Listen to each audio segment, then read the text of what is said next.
നമുക്ക് എന്തായാലും ഇപ്പം നമ്മുടെ അവിടെ നിന്ന് രക്ഷപ്പെട്ടത് തന്നെ അവിശ്വസനീയമാണ്. രണ്ടാമത് രക്ഷപ്പെട്ട് പുറത്തു വന്നു കഴിഞ്ഞാൽ ഇയാളെ ഒട്ടുമിക്ക എല്ലാ മനുഷ്യന്മാർക്കും അറിയാം, നല്ല മുഖപരിചയമുണ്ട്. മാത്രമല്ല ഇപ്പം രാവിലെ വാർത്തയിൽ കൂടെ അയാളുടെ പുതിയ രൂപമാറ്റം എല്ലാവരും കാണിക്കുന്നുമുണ്ട്. അയാൾക്ക് ഒരു പോലീസ് സംവിധാനം ഒന്നാകെ നാട്ടിൽ വലവരിച്ചിരിക്കുമ്പോൾ അയാൾക്ക് അങ്ങനെ വളരെ ഈസിയായി രക്ഷപ്പെടാൻ കഴിയില്ല ദീപക്. അപ്പോൾ പിടിയിലായില്ല എന്ന് പറയുന്നത് വേറെ ഏതെങ്കിലും തരത്തിലുള്ള ഒഫീഷ്യൽ സ്ഥിരീകരണത്തിന് വേണ്ടി പോലീസ് കാത്തിരിക്കുന്നതാണോ, അതോ യഥാർത്ഥത്തിൽ ഇപ്പോഴും സെർച്ച് തുടരുകയാണോ ദീപക്? അല്ല ഹാഷ്മി, ഇതിൽ പിടിയിലായി കഴിഞ്ഞാൽ പോലീസിന് പറയാൻ മറ്റു തടസ്സങ്ങളില്ല. മാത്രവുമല്ല ഇത്രയും മണിക്കൂർ കൊണ്ട്, അതായത് 6 മണിക്കാണ് സിറ്റി പോലീസിനെ ജയിൽ അധികൃതർ വിവരമറിയിക്കുന്നത്. അതായത് കേവലം 4 മണിക്കൂർ കൊണ്ട് പിടികൂടി എന്ന് പറയുമ്പോൾ അത് പോലീസിൻ്റെ നേട്ടമായി വ്യാഖ്യാനിക്കപ്പെടുകയും അത് വലിയ രീതിയിൽ കേരള പോലീസിൻ്റെ നേട്ടം തന്നെയുമാണ്. പക്ഷേ പോലീസ് പിടികൂടിയിട്ടില്ല. സിറ്റി പോലീസ് കമ്മീഷണർ പറഞ്ഞ വാചകം തന്നെ പറയുകയാണെങ്കിൽ അതൊരു ഫാൾസ് ഇൻഫർമേഷൻ ആയിരുന്നു എന്നുള്ളതാണ്. അതായത് ഒരു തെറ്റായ വിവരമാണ് പോലീസിന് ലഭിച്ചത്, പോലീസ് അത് പരിശോധിച്ചു, ഗോവിന്ദചാമി അല്ല എന്നുള്ള രീതിയിലാണ് city police commissioner Nithin Raj എന്നോട് പറഞ്ഞത്. ഇതേ നിതിൻ രാജിനാണ് ഈ വിവരം ആദ്യം അറിയുന്നത്. ബൽറാം കുമാർ ഉപാധ്യായ ജയിൽ മേധാവി ADGP ബൽറാം കുമാർ ഉപാധ്യായോട് ഞാൻ സംസാരിച്ചു. അദ്ദേഹം ഇപ്പോൾ കണ്ണൂർ ജയിലിൽ തന്നെയുണ്ട്. അദ്ദേഹം CCTVകളെല്ലാം പരിശോധിച്ചു. മാത്രവുമല്ല ഒരു ഗുരുതരമായ കാര്യം ഇപ്പോൾ ഹാഷ്മി പറയേണ്ടതുണ്ട്.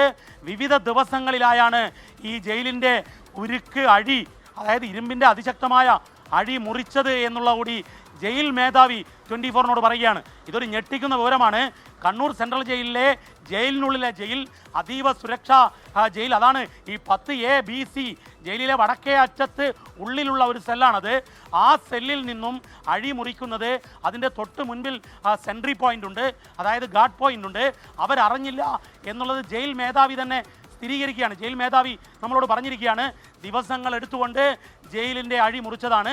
ജയിലിലെ അഴി കട്ടിങ് നടന്നത് CCTVയിൽ കട്ടിങ് നടന്ന് പുറത്തേക്ക് കടന്നത് CCTVയിലുണ്ട്. അത് 1 മണിക്ക് ശേഷം 1:30 ഇടയിലാണ് എന്നുകൂടി പറയുന്നു. അങ്ങനെ നോക്കുമ്പോൾ ഗുരുതരമായ വീഴ്ച. മറ്റൊന്ന് പോലീസാണെങ്കിൽ വളരെ കൃത്യമായി ഇത് എത്രയും വേഗം കണ്ടെത്തുക എന്നുള്ളതാണ്. നമുക്ക് ലഭിക്കുന്ന വിവരം DGP തന്നെ സൈബർ ഡോം പരിശോധിക്കാൻ വേണ്ടി, അതായത് ടവർ ഡോം എടുക്കുക എന്ന് പറയും. ഈ പള്ളിക്കുന്ന് ടവറിൽ രാത്രി 1 മണിക്ക് ശേഷം പ്രവർത്തിച്ച മൊബൈൽ നമ്പറുകൾ എല്ലാം ലഭിക്കുന്ന അതിസങ്കീർണമായ ഒരു സൈബർ സെക്യൂരിറ്റി ഓപ്പറേഷനാണത്. അതുകൂടി നടത്താൻ വേണ്ടി നിർദ്ദേശം നൽകി കഴിഞ്ഞു എന്നുള്ളതാണ് പോലീസിന്റെ ഹൈടെക് സെല്ലിൽ നിന്നും. അല്ല ദീപക്, നമുക്ക് സാധാരണ നിലയിലോ ഒരു കമ്പി ആക്സിലോട്ട് മുറിക്കാൻ നമുക്ക് പാടാണ്, അത് അസാധ്യമാണ്. ജയിലിലെ അഴികൾ എന്ന് പറഞ്ഞാൽ എന്തായാലും സാധാരണ നിലയിലുള്ള GI പൈപ്പ് ആവില്ലല്ലോ. അത് ഇരുമ്പിൻ്റെ നല്ല കട്ടി ഇരുമ്പിൻ്റെ കമ്പി തന്നെ ആവണം. അത് ഇയാൾ അതിനാവശ്യമുള്ള ടൂൾസ് ഇല്ലാതെ ഇയാൾ എങ്ങനെ മുറിച്ചു? പല ദിവസങ്ങൾ മുറിക്കുകയാണെങ്കിൽ തന്നെ ആരെങ്കിലും കാണില്ലേ? ഇത് കേക്ക് മുറിക്കുന്നവർ മുറിക്കാൻ പറ്റത്തില്ലോ ദീപക്, ഇത് കട്ടിയുള്ള കമ്പിയല്ലേ. അപ്പോൾ ഇതൊന്നും ആരുടെയും കണ്ണിപ്പെട്ടില്ല. അതീവ സുരക്ഷാ മേഖലയുള്ള സർവൈലൻസ് ഉള്ള അവിടെ അതിനടുത്തോ അതിലേതെങ്കിലും ഭാഗത്തോ CCTV ദൃശ്യങ്ങൾ ഉണ്ടായിരുന്നില്ല എന്നൊക്കെ ഉണ്ടായിരുന്നൊക്കെ പറയുന്നത് അവിശ്വസനീയമാണ് ദീപക്. ഹാഷ്മി, ഇത് വലിയ ഗുരുതര വീഴ്ചയാണ്. കാരണം ജയിലിനകത്ത് കണ്ണൂർ സെൻട്രൽ ജയിൽ തന്നെ കേരളത്തിൽ വിയ്യൂർ കഴിഞ്ഞാൽ അതിസുരക്ഷാ ജയിലാണ്. ആ ജയിലിലെ ഏറ്റവും കണ്ടപ്റ്റ് സെല്ലിന് സമാനമായ, അതായത് കൊലക്കുറ്റം ചുമത്തിയ, കൊലക്കുറ്റത്തിന് ശിക്ഷിച്ച ആൾക്കാരെയാണ് അവിടെ പാർപ്പിക്കുന്നത്. അതായത് ജീവപര്യന്തം തടവ് അല്ലെങ്കിൽ വധശിക്ഷ വിധിച്ചവരെ പാർപ്പിക്കുന്നതാണ് ഈ 10A 10B ഒക്കെ. അവിടെയാണ് ഇത് നടക്കുന്നത് എന്നുള്ളതാണ്. മാത്രമല്ല ജയിൽ മേധാവി ബൽറാം കുമാർ ഉപാധ്യായ തന്നെ നമ്മളോട് പറയുകയാണ് ദിവസങ്ങളെടുത്താണ് ഇത് കട്ട് ചെയ്തത് എന്നുള്ളത്. അപ്പോൾ അവിടെ ഒരു പരിശോധനയും നടന്നില്ല. അതായത് അവിടുത്തെ സുരക്ഷാ ഉദ്യോഗസ്ഥർക്ക് വലിയ വീഴ്ച സംഭവിച്ചു എന്നുള്ളതാണ് ഇപ്പോൾ വ്യക്തമാകുന്നത്. കാരണം കുറേ ദിവസം എടുക്കാതെ ഹാഷ്മി പറഞ്ഞതുപോലെ കേക്ക് കട്ട് ചെയ്യുന്ന പോലെയൊന്നും ഈ കാരിരുമ്പ് കട്ട് ചെയ്യാൻ പറ്റില്ല. ജയിലിലെ അഴികൾ, ജയിൽ റിപ്പോർട്ട് ചെയ്യാൻ പോയവർക്ക് എല്ലാവർക്കും അറിയാവുന്നതാണ്, നല്ല കട്ടിയുള്ള ഉരുക്കിൻ്റെ കമ്പിയാണ്.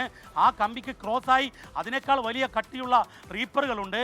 അത് സ്വാഭാവികമായി മുറിച്ച് ഒരാൾക്ക് പുറത്തേക്ക് ചാടാൻ പാകത്തിന് കട്ട് ചെയ്യണമെങ്കിൽ വലിയ സാഹസികമായ പ്രവർത്തനം വേണം.